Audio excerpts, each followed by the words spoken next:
வணக்கம். இன்னைக்கு படிக்க போகும் கதையின் தலைப்பு விழிப்பு. இது ஒரு சிறு கதை. எழுதியவர் ரமணிச்சந்திரன் அவர்கள். கதைக்கு போலாமா? நன்றாக யோசித்து பார்த்தால் இந்த அம்மா அம்மாவாக இருக்கவே லாயக்கில்லை என்றுதான் தோன்றுகிறது. தனக்குள் முனகியபடியே தோள் பையை சற்று லகுவாக தூக்கி மாட்டிக்கொண்டு நடந்தாள் விஜி. பின்ன என்னவா, காலமோ ரொம்ப ரொம்ப ரொம்பவும் கெட்டு கிடக்கிறது. இந்த மாதிரி கெட்டுப்போன காலத்தில் ஒரு 18 வயது பெண் தன் தாயாரிடம் வந்து, அம்மா, என் தோழி ஒருத்திக்கு திருமணம் அம்மா, விடிகாலையிலேயே நடக்கிறதம்மா, அதனால் முன்தினமே வந்துவிட்டு திருமணம் முடிந்த பிறகு போகச் சொல்லி ரொம்பவும் கேட்டாளம்மா, போய்விட்டு கல்யாணம் முடிந்த உடனே வந்து விடட்டுமாம்மா, அம்மா அம்மா என்று 5-6 அம்மாக்களை அடுக்கி கெஞ்சினால் உடனே நம்பிவிடுகிறதாக்கும். சரிதான் அம்மா, ஜாக்கிரதையாக போய் வா என்று ஒப்புதலும் தந்து விடுகிறதாக்கும். குறைந்தது அழைப்பிதழை பார்க்கலாம் என்று கேட்க வேண்டாமோ? ஐயோ அசட்டு அம்மாவே என்று செல்ல எரிச்சலுடன் தலையில் லேசாக அடித்து கொண்டாள். யாரும் பார்த்திருப்பார்களோ என்று சுற்றுமுற்றும் விழிகளை செலுத்தினாள். இல்லை என்று திருப்தி அடைந்தவளாக மேலும் நடையை தொடர்ந்தாள். சிந்தனையும் தொடர்ந்தது. ஒரு இளம் பெண் இந்த காலத்தில் என்னவெல்லாம் செய்யக்கூடும்? எவனோடாவது ஓடி போகலாம், சினிமா மாயையை நாடி செல்லலாம், குறைந்தது ஓர் இரவை தன் காதலன் கைகளில் கழிக்கவும் செய்யலாம். உள்ளூர சரேலென ஒரு திடுக்கிலுடன் விஜி நின்றாள். அவளும் காதலனை நாடித்தானே போய்கொண்டிருக்கிறாள். உடனே தலையை சிலுப்பிக் கொண்டு நிமிர்ந்தாள். காதலனை சந்திக்கச் செல்வது உண்மைதான். ஆனால் அவன் கைகளிலே இரவை கழிப்பதற்காக அல்ல, அவனோடு எதிர்காலம் பற்றி கலந்து ஆலோசிக்க. ஆமாம், அதற்காக மட்டுமே தான். மேலும் நான் என்ன அந்த மாதிரி பெண்ணா? ரோஷத்துடன் எண்ணம் பாய்கையில் அம்மாவும் விஜி அந்த மாதிரி பெண் இல்லை என்ற நம்பிக்கையில்தான் அவளை அனுப்ப ஒப்பியிருக்க வேண்டும் என்று தோன்றியது. இப்படி தோன்றவும் ஓடிப்போய் அம்மாவின் கழுத்தை கட்டிக்கொண்டு, புரியாமல் உங்களை தப்பாக நினைத்து விட்டேன் அம்மா, மன்னித்து விடுங்கள் என்று கெஞ்ச வேண்டும் போல இருந்தது.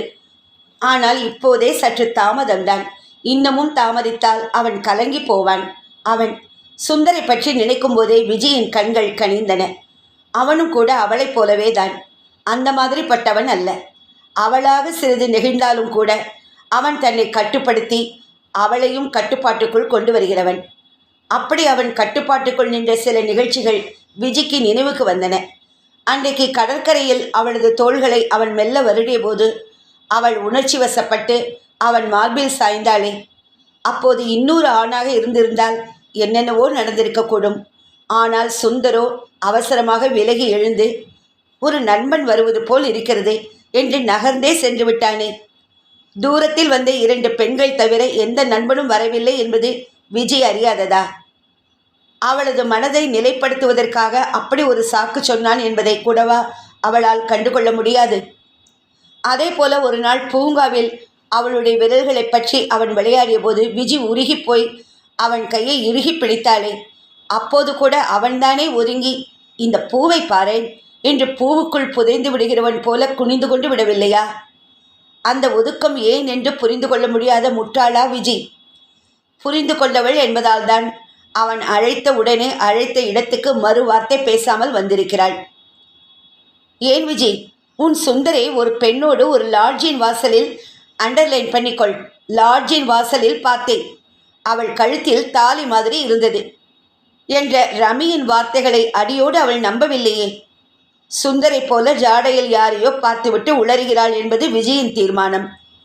இப்போதோ அவன் பயிற்சிக்காக ஒரு 6 மாதம் வட இந்தியாவில் ஏதோ ஊருக்கு போகிறானாம். விரைவில் திருமணத்தை முடித்து கொண்டு போகலாம் என்றால் வீட்டில் பல தொல்லைகளாம். பகலிலோ நின்று பேச முடியாமல் ஒரே வேலையாம். கூடவே தெரிந்தவர்கள் கண்ணில் பட்டுவிட்டால் அவள் பெயர் கெட்டுவிடக்கூடுமாம். என்ன அக்கறை என்று பெருமையாக இருந்தது விஜிக்கு. அதனால்தான் கொஞ்சம் ஒதுக்குப்புறமாக அமைந்திருந்த இந்த ஹோட்டலில் தங்கி இரவு எந்நேரமானாலும் சரி சிக்கல்களை அலசி ஆராய்ந்து எதிர்கால திட்டங்களை தீட்டி முடித்தே விடுவது என்று அவளை வரச் சொல்லியிருக்கிறான். அவனிடம் மிகுந்த நம்பிக்கை இருப்பதால் அவளும் தயங்காமல் வந்து கொண்டிருக்கிறாள். அதோ சுந்தர் சந்திப்பதாக சொன்ன அதே பஸ் நிறுத்தம். ஆனால் அவனை காணவில்லையே. திகைப்புடன் விஜயின் பார்வை வலம் வந்தது. கவிந்து வந்த இருளில் இருபுறமும் பார்த்தபடி ஒரு சந்தித்தலிலிருந்து வேகமாக வந்து சேர்ந்தான் சுந்தர். இருவரும் ஒருவரை ஒருவர் பார்த்து முறுவலித்துக் கொண்டார்கள். பிறகு பஸ் ஏறி ஹோட்டலுக்கு வந்து சேர்ந்தனர். வரும் வழி கொஞ்சம் நடமாட்டம் குறைந்தது என்பதாலோ என்னவோ, சேலையால் கழுத்தை மூடிக்கொள் விஜி என்றான் அவன். தனித்தனி அறைகள் இல்லையாம், அதனால் டபுள் ரூம் போட்டேன், வா என்று அறைக்குள் அழைத்துச் சென்றான். அறையினுள் நுழைந்ததும் அவசரமாக கதவை சாத்திவிட்டு, நல்ல வேளை யாரும் கண்டுகொள்ளவில்லை, இந்தா முதலில் இதை அணிந்து கொள் என்று விஜயின் கையில் ஒரு பொட்டலத்தை வைத்தான். அது ஒரு தாலி சரடு. திகைத்து நின்றவளின் முகத்தை கவனியாமல், இதை அணிந்து கொண்டால் பிறகு யாரும் பார்த்தால் கூட வேறு சந்தேகம் வராது. இது போன்ற நேரங்களில் இந்த சரட்டின் மகிமையை எப்போதுமே கண்டிருக்கிறேன் என்றபடி சட்டையை கழற்றி தாங்கியில் மாட்டினான். நான் முதலில் குளித்து வருகிறேன், பிறகு சாப்பிடலாம் என்று லுங்கியை தன் பையில் இருந்து எடுத்துக்கொண்டு குளியலறைக்கு சென்றான். எப்போதுமே எப்போதுமே கண்டிருக்கிறானாமே, அப்படியானால் இது அவனுக்கு எப்போதுமே பழக்கம். அதாவது தனி அறைக்குள் பெண்களை அழைத்து வருவதும். ஆத்திரத்துடன் அவனை அழைத்து கேட்டுவிட நினைத்தாள் விஜி. ஆனால் சட்டென அவளுள் சிலீர் என்று பயம் பரவியது. அவன் வாய் சாமர்த்தியக்காரன். வெள்ளை காக்கையை வார்த்தைகளை கொண்டே பறக்கவிடக்கூடியவன். இன்னமும் என்னவெல்லாம் சொல்லி அவளை ஏமாற்றி விடுவானோ என்று அவளுக்கு அச்சமாக இருந்தது. மேலும் இது என்ன மாதிரி இடமோ, எவ்வளவு ஏமாளியாக இருந்து இதுவரையில் வந்துவிட்டாள். சந்தேகம் என்று வந்த பிறகு அறிவு கண் தூக்கத்திலிருந்து விழித்து எழுந்தது. அவளது உணர்ச்சிகளை கட்டுக்குள் கொண்டு வருவதற்காக அவன் விலகியதாக நினைத்தாளே. மெய்யாகவே தெரிந்தவர்களைக் கண்டே அவன் விலகி ஓடியிருந்தாள். அன்று கடற்கரையில் வந்தது நண்பனுக்கு பதிலாக நண்பியாக இருந்திருந்தாள். பூங்காவில் முகத்தையே காட்டாமல் மறைத்தானே. மேலும் அம்மாதிரி சமயங்களில் அவளிடம் சலனத்தை முதலில் ஏற்படுத்தியதும் அவன்தானே. வெகு கண்ணியவான் போல என்ன சாமர்த்தியமான பேச்சு. இன்று இங்கு இடையூறாக யாரும் வர முடியாது என்ற மதப்பில் சற்று நிதானம் தவறி பேசிவிட்டானா? அல்லது இதற்கு மேல் எங்கே போய்விடுவாள் என்று எண்ணி அவளை வளைத்துவிட்ட உற்சாகத்தில் வாயை விட்டுவிட்டானா? அல்லது எதையேனும் குடித்துவிட்டு வந்திருப்பானோ? பயத்துடன் விஜயின் கண்கள் குளியலறை வாயிலை நாடி மீண்டன.